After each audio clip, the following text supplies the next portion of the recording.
I got something to tell you this morning. Sometimes the worst thing that ever happens to you can also be the best thing that ever happens to you. See, you have to understand, we all face storms in life, all of us. But sometimes the storm does not come so much as to block our path as it does to create another one. You know, I live in Florida. There's lots of hurricanes here. And when a hurricane comes through, it'll destroy everything. It'll tear up everything. And I remember when Hurricane Ian come through, as it was approaching, like the day before it got here, I told my wife, I said, have you ever been through a hurricane? She said, no. I said, it's going to change our lives. I said, whatever happens after the hurricane passes, our lives are going to be completely different than what they are right now. And it was. The boat she was working on was damaged, and it ended up having to be dry docked, and she had to go and follow the boat. And my work had picked way up. I was making a whole bunch of money, whereas before I wasn't. And it just completely changed our life. And there's other people whose lives it changed. It destroyed their homes, it destroyed their vehicles, it destroyed this, it destroyed that. And as you ride down the street, there'll be fallen trees and I'm in the street blocking your path. So what you got to do is you got to go a different way.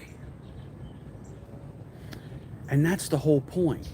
Sometimes the storm comes not to block our path, but to create another one. And had the storm never came, we would continue on the same path. And sometimes there's a much better path for us. Let me explain.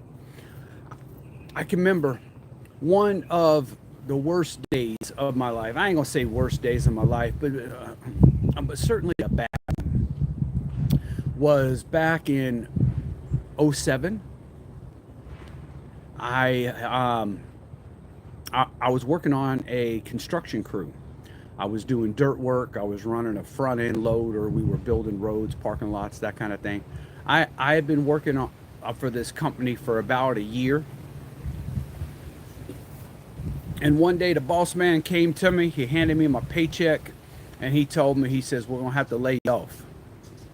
So here I am, laid off my job, and I ended up looking for work for 3 weeks. I couldn't find work anywhere.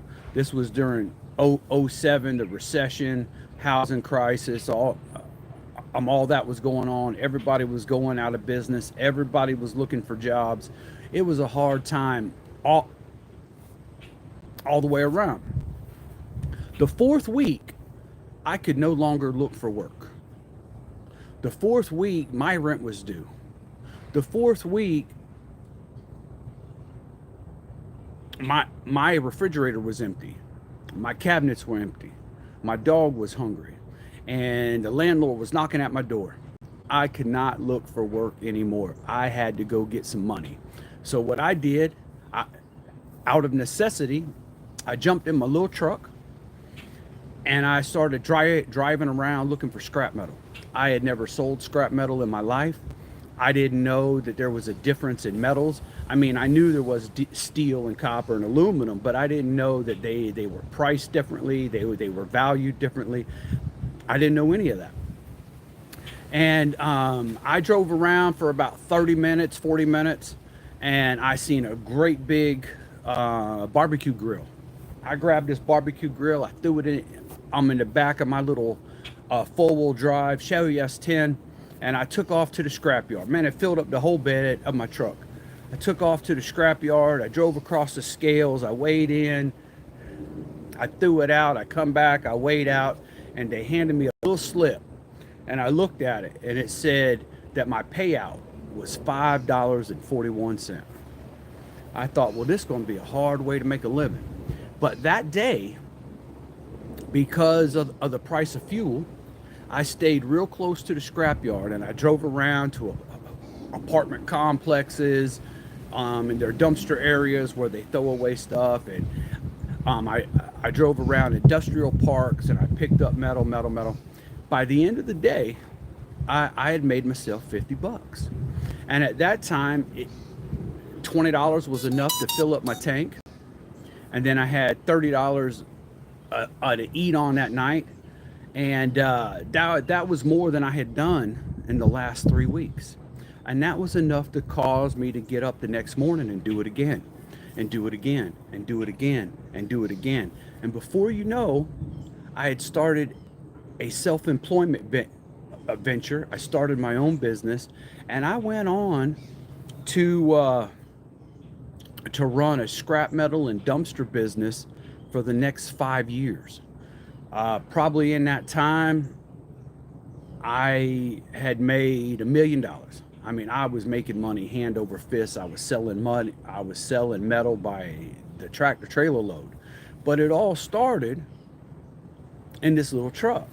And from there, and from trying to market that business online, building a website and doing all that, I learned about marketing. And when I left the metal recycling business, I started a marketing business. And the marketing and the metal recycling continues to pay me money and support me to this day, which is almost 20 years later. And it all happened because I was laid off my job. Not only that, but listen to this. At the time that happened, I had habits. I'm not really proud of it, but I used to do a lot of cocaine, and I was pretty bad. I'd shoot it in my arms. And you probably don't know a whole lot of ex-junkies, because normally they either die or go to prison. And the Lord spared me. But throughout the course of owning my own business, let me back up. Prior to that, I had spent several years trying to quit. And I'd quit for 30 days, I'd quit for 90 days, I'd quit for 6 months or whatever, but I'd always go back to it, always go back to it, always go back to it. And it was a long-lasting battle, and that I couldn't get past the addiction. But once I started my own business, I left all that behind. I was just focused on building my business, and it replaced whatever need or desire in my life that the addiction was filling. And no matter what I tried, I couldn't get clean. But once I started my own business, it set me on a track of self-employment. It set me on a track of making more money than I had ever made at a job. It freed up my time and my hours. I now own my time instead of selling my hours to somebody else. And I got clean. My whole life changed and improved. And it all goes back to the day that my boss man handed me my paycheck and laid me off at the same time. Had he never laid me off, I would have continued to work for those few measly dollars that he was paying me, and maybe I wouldn't have got clean. Maybe I wouldn't have set off in on a path of self-employment. But ever since then, I've been self-employed, and I have held a regular job for short periods of time since then, but I've always had side hustles. And even today, I still got side hustles. I work a regular job, true enough, but I also got trucks and trailers, and I do junk removal and haul scrap metal, and I build websites and I do internet marketing. These are skills that I learned during the worst period of my life. And these skills that I learned during this hard time in my life have went on to strengthen me and help me grow into a better person, and have continued to support me for the next 20 years after that. So sometimes when something bad happens to you, it's really something good. You know, maybe somebody left you, and then somebody came into your life that was even better. Or maybe you had a career change like I did, or whatever the situation is, there is beauty in ashes. You know, that's not always easy to see when we're feeling the heat and we're watching whatever it is we love, desire, work for, whatever, burn up. It's not easy to see that there's going to be beauty in these ashes. But oftentimes in life, there is. Storms come to your life not to destroy what you have built, not to block the path that you're on, but to create another path. I want you to take that with you today. I want you to think about it, and hopefully you can find some encouragement from that. Look here, I got these long sleeve shirts. Think about it. I also got the little beanie caps. I got the hoodies. I got all of that. And if you're interested in knowing more about me, I've got 9 books that I've written. But probably the most important ones are my autobiography, The Pursuit of Freedom, and I have a set of daily devotions called Up Your Averages. One's for a daily guide to improve your life. One's a daily guide to improve your relationship. The other's a daily guide to improve your finances. And for those people who are living paycheck to paycheck, I got a book called Really Good at Barely Getting By. And it's all about how to stretch a nickel into a dime. And it's for people who get paid on Friday, they're broke on Monday, and they still got a whole nother week to go. This book is for you. Really Good at Barely Getting By. I'm going to put all the links in the description. And I appreciate y'all watching.